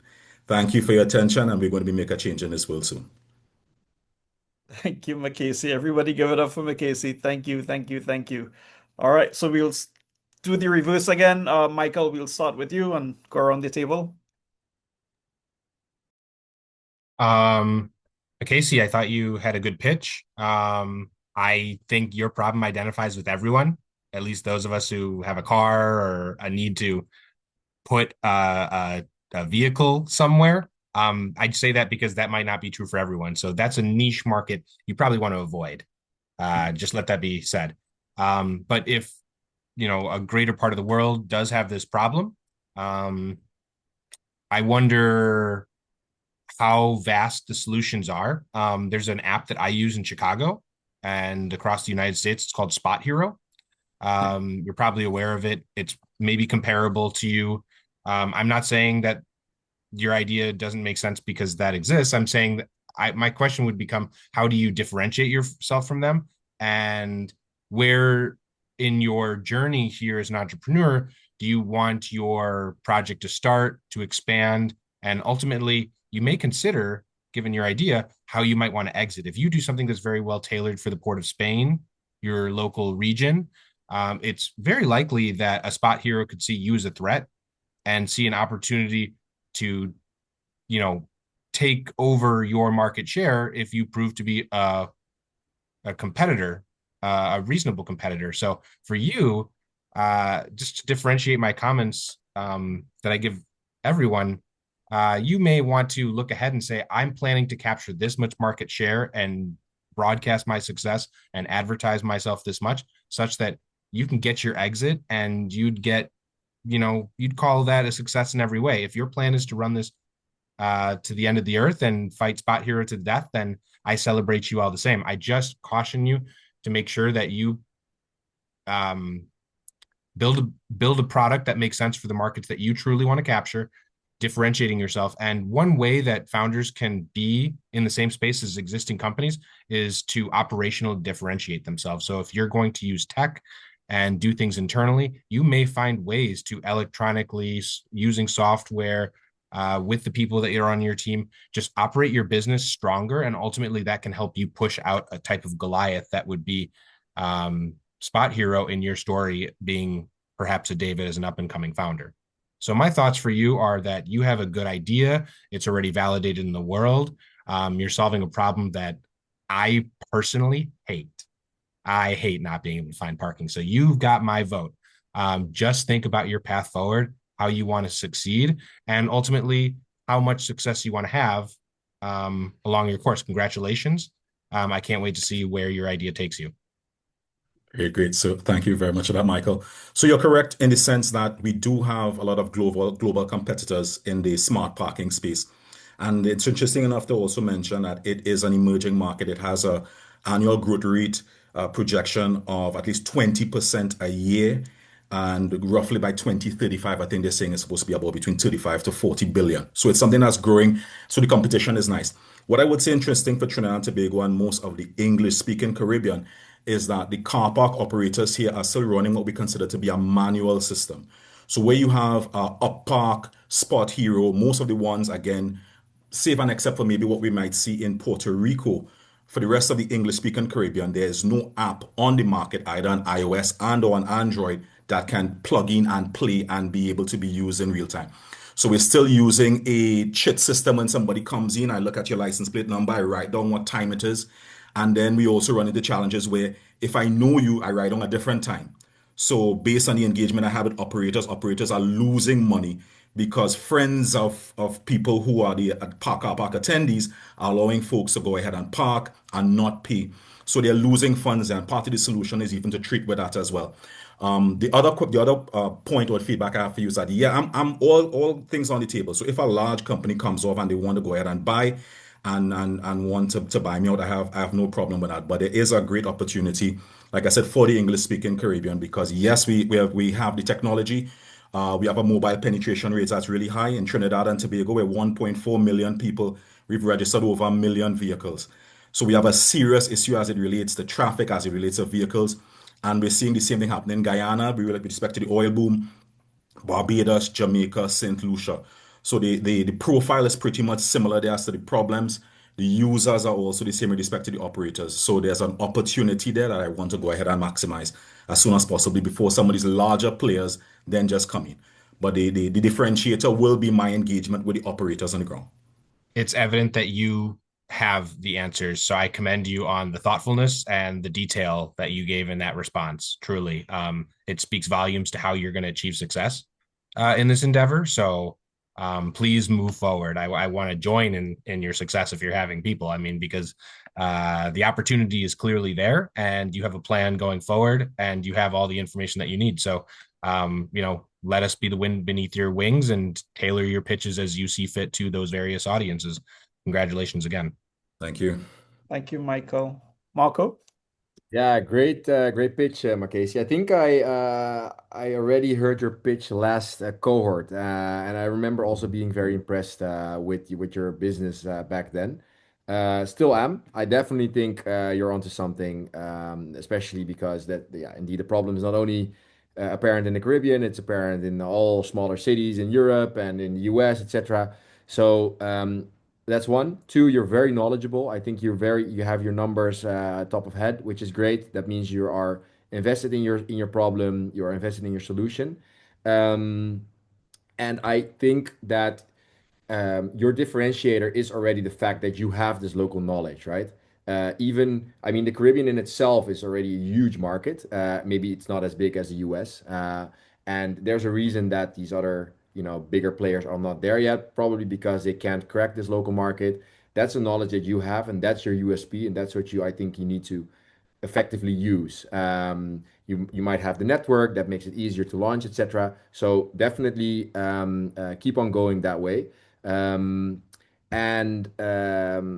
maybe some small feedback in terms of your pitching.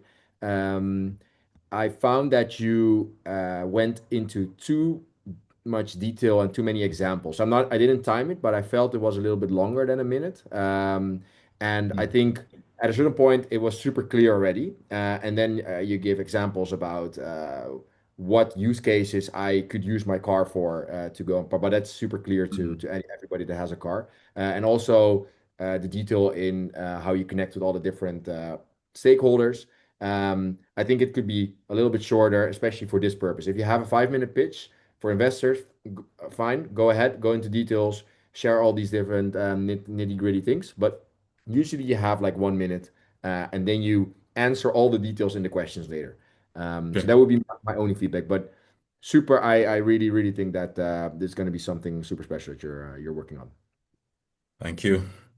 Thank you, Marco. Emmanuel? I don't have anything to say. He answered all my questions. I love it. All right, good stuff. Thank you, Emmanuel. Jonathan? Casey, I just want to say, great job with your pitch. One thing I will say that I like that you did with your pitch is that you really leaned into the art of storytelling in terms of something that we could all relate to. And I think for a lot of the founders on the line, it's like that ability to storytell that differentiates you, when you're talking to investors, when you're, pitching and different things like that. And also I was laughing because I'm going back to the Virgin Islands next week, and my uncle is a police officer, and he's talking about the way you said that the manual process of how things are done. I was like kind of laughing to myself because it's like it's 2026, but it's still a lot of those manual processes throughout the region. So it's a very real problem. Only feedback I'll say is just a one-liner punch to really either bring it home or begin. But that's all the feedback I have. Yeah. Thank you for all the feedback, and then nice little plug to roll and the City Founder Institute, because I think the refinement that you are hearing is a result of the Founder Institute and the feedback and being on the hot seat. So thanks, Roll. You're welcome, Macasey. All right. Everybody give it up for Macasey. Thank you so very much.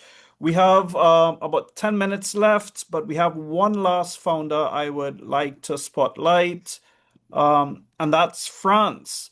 France, let me know if you are able to pitch live. If you're not, then I will try to show your video.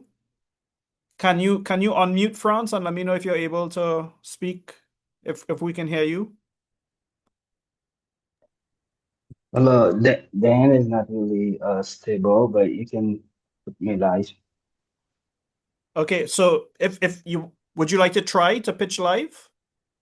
The internet is cutting every time because I'm still in the same place, and then it's like cutting. All right, okay, then let me show your video, and then hopefully we can still do the Q&A with you. All right, let me hope that my audio works. France.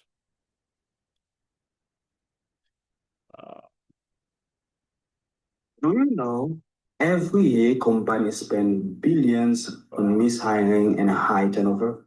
Is everyone hearing this? So, degrees and resumes are often weak predictors of a job performance. At the same time, hundreds of millions talented young people in emerging market remain underemployed. Not because they lack ability, skills, and talent, but because they lack a trusted way to put themselves in gain opportunities and work experience. Early in my careers, I have faced the same challenges. But I trust myself and create my own path. That's why I'm building WorkOnX today.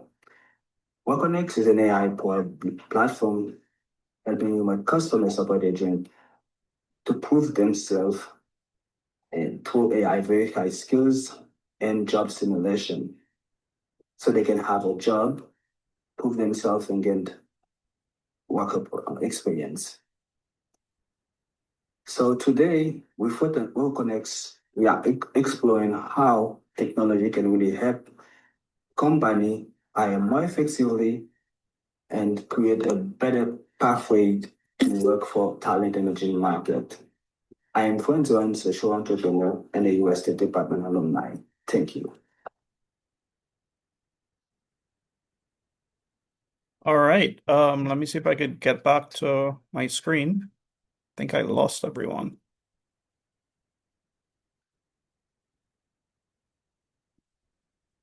All right, here we are. I don't know if that was audible enough, clear enough for everyone, but Francis here. He has Wi-Fi connectivity challenges. So as best as possible, he will try to answer your questions. We could probably do reverse order again. So starting with you, Jonathan.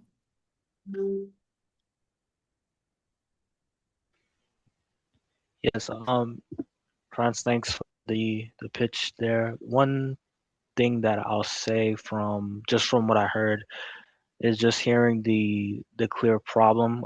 I believe I heard more so about students finding opportunities and job placements and things like that, but just adding more context in terms of um, why is this a problem and what's the addressable market. And then I'll also say with the AI platform, is it, on a, back to revenue, is it more so of a subscription base? Is it, B2C? Is it, working with partnering with different universities? So just some things to think through off of the just initial thoughts. Okay, thank you so much for the feedback and question. And I don't know if you hear me well. Okay, and for the revenue model, I'm targeting um, the PBO, like business outsourcing for talent, and I also targeting the government. But I'm not only targeting university students, but I'm targeting all young people between the age of 18 to 35. And I don't really remember if the first question.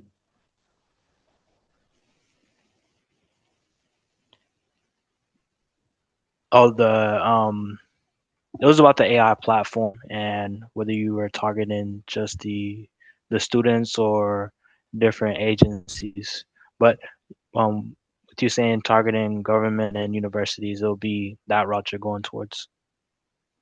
Thank you so much. All right. Thank you, Thank you. Jonathan. Emmanuel? So I was trying to find a website to try and see much more about it.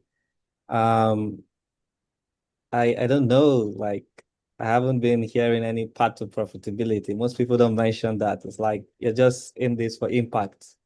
So I'm just surprised.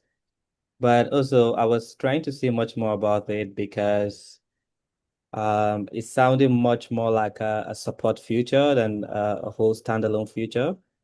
So I just think you should probably rethink it's a really good feature, but I think if there could be some sort of tooling and these as a sort of extra feature added to it.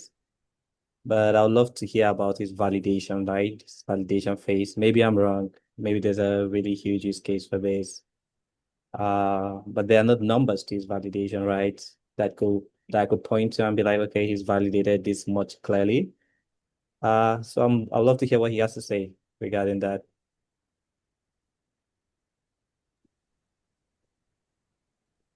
France? Yes, so I don't know if I don't really hear the question, all right? You want to know about the validation, is right? I want to know about your path to profitability. I want to know about your validation, and I also want to hear your thought process to consider, you know, adding some sort of tooling future to this. Okay. If I'm wrong, you can like correct me. So for the validation, to validate, we mostly focus on the the customer. The customer is the call center people, those business who are outsourcing, that they are looking for talent everywhere, especially in emerging market right now. They would, especially in US, it's they pay they ask a lot of money, and then in Caribbean just now, you want, if you want to like outsourcing, you can find talent everywhere. And then what I want to do is eliminate the barrier, like the degree and the you. So sometime you are is a startup founder, I think, and then you want to hire someone, but you are on like you guessing, oh, this one is show the skills, I'm gonna hire him or her. So at the beginning you said, okay, let's get this one, they'll have the attitude, it can do the job, and I'm gonna fire them. And that will cost the business a lot of money because every company hires talent, and sometimes we are getting on resume and degrees, but sometimes people without degrees can do the job more than we expect. So I don't know if I do really answer the question. And for validate this, I talking to people like or outsourcing business.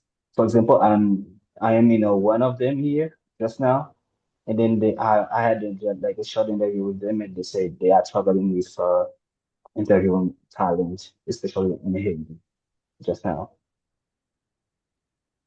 Yeah, totally. I do get you. And I also noticed, when you were saying, you're talking about how you came to this solution, you were talking about hiring managers having a challenge hiring and customer support agents trying to validate their skill, right? I'm thinking there's a space there where you could bring out a future, because I would love you to add an extra feature to this, right? To make it more wholesome, to be a middleman for that. So, since you're already verifying the skills, you could also add that feature to it. It's not being broad, it's complementary. Thank you so much. I appreciate it. Thank you, Emmanuel. Marco? Yes, thanks for the pitch. The feedback I had was, first of all, I think it's a very nice mission, and can be very impactful for people that are experiencing this problem. So that's definitely good, and keep going. Um, Through the questions that Emmanuel was asking, I understood a little bit better what the solution is that you're building for this problem. And I think you can put that in your pitch, because in the pitch I didn't really understand what the difference was between what you are building and another recruitment platform, for example. So really try to make it, yeah, I have this one liner of this is what I'm doing, right? Again, the example that I gave in a previous pitch, if a friend is asking you what are you working on, you probably can explain that very quickly, but if you try to put it in a pitch, all of a sudden it kind of needs more words and it needs to be more correct, etc. But we're all people, and we also just want to hear you speak from your heart, I would say. So that would be my kind of concrete feedback for you. Thank you so much. I appreciate your feedback, and that would help. And one of the things I want to heard is I am not really do hiring. I'm not hiring the talent. I'm training the talent and try to have the employer verify them and hire them. I'm not hiring the talent.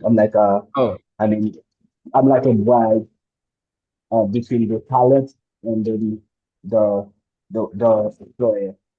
yeah. No. So now I understand, but that was initially kind of my thoughts went to that. So I think it's good to really directly offset that from what people expect you to kind of like pitch about, and make sure that it's clear how you're different in that kind of industry.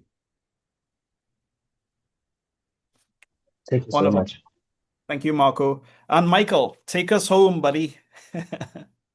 Thanks, Frau. Well, I resonate certainly with what my other mentors have shared. I think that we're helping you to build the story, Franz. I think you tell a personal story, and one that you know a lot about, and I want you to be able to convey that more. I regret that it may be the technology that's limiting your ability in some capacity or at some level to deliver that story to us. So it's probably obvious to you, but I think you want to overcome that barrier. I might be having audio issues again, but I didn't get as much out of what you talked about as I wanted to, and I think that's an easy way to take your pitch up to a next level because it's clear that you know more about this than anyone else, but I want technology to help you be able to do that for your own purposes. So I know circumstances are tough. I think you'll find a way to overcome that in a way that makes sense for you, but ultimately so that it serves the larger purpose of your business goals and sharing with peers who want to see you succeed. My last point here, regrettably, I have to jump off, but I wanted to impart this to you is that I think this is a very dynamic space you're working in because as I read the company description you put online, an AI powered platform helping remote customer service agents in emerging markets. There's a lot to unpack there because customer service has dramatically transformed over the last 15 to 25 years where it's outsourced from a country or now every time I call my utility with a problem, I'm talking to an AI agent or some kind of robot. It's just you could be timely today, and I wouldn't want that to change for you, 1 year later because of an AI solution or because another market was displaced. I think you're doing the right thing here. But the reason I say all this is because I want you to carefully decide who your customer is. Surely, as you just answered Marco's question, you're an intermediary between entities, but whose team are you on? Are you on the side of people trying to get hired? Because if everyone trying to get hired backs you and believes in you, then that means that your mission will thrive. And if you're trying to work on the team of the companies that need the customer service agents, then you'll want to tailor your pricing and your business model and your services, whether they be interpersonal or technology driven, to their needs. Once you carefully figure out how to position yourself with any of those parties, you're going to be wanting to please them. And I think that's really important for you because while the industry can be dynamic and changing and not serve you, I think the relationships that you'll ultimately build will make your business thrive. Thank you so much. I appreciate it. Thank you. I will Thank you think for about it. Thank yes, you please. for the feedback We're as on this well. journey together, so I hope to give you more feedback and see you improve through this journey we're on. Thank you so much. I appreciate it from heart. Thank you, Franz. All right, everybody give it up for Franz. And on that note, I know we're like 5 minutes over, so thank you all tonight. Marco, thank you for your fabulous presentation. To our mentors, Emmanuel, Michael, Jonathan, thank you all. To my team, Adana, Nike, and of course to all of the founders who showed up tonight, stepped up to the plate and knocked that ball out of the park. We appreciate you.